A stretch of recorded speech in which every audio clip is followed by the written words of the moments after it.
what? Like, who is he? Okay, the story of Jonah is crazier than I could have ever imagined. We know the main part. He gets eaten by a fish, right?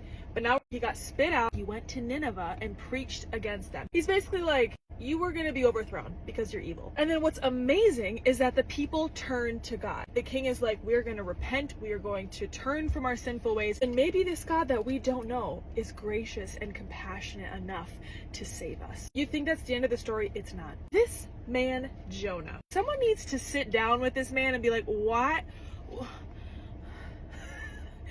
What? It says that God saw how they turned from their evil ways, and so God relented and didn't bring them the destruction that he said he would bring. He had grace and compassion on this people. But to Jonah, this seemed very wrong, and he became angry.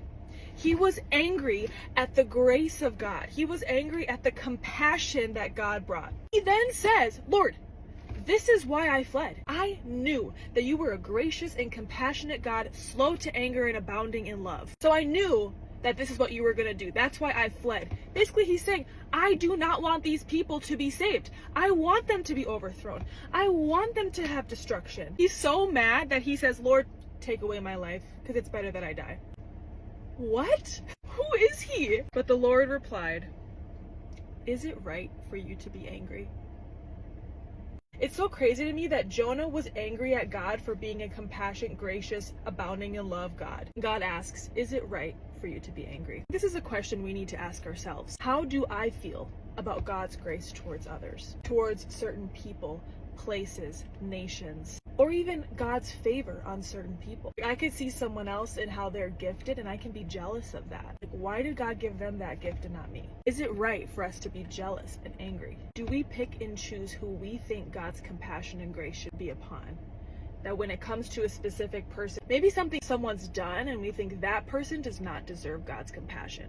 Do we pick and choose and play God and say, I don't think that person deserves it? And if that's what we think, maybe it's time we need to humble ourselves and realize that our God is a gracious, compassionate, abounding in love God who stinking decided to have compassion on me for all the sin and brokenness and evilness that I've done. How dare we decide for him, you can't have the same compassion you've had on me on someone else. Lord, break our hearts for the things that break yours. Let's be people that strive to be compassionate and gracious like God and care for the things that he cares about.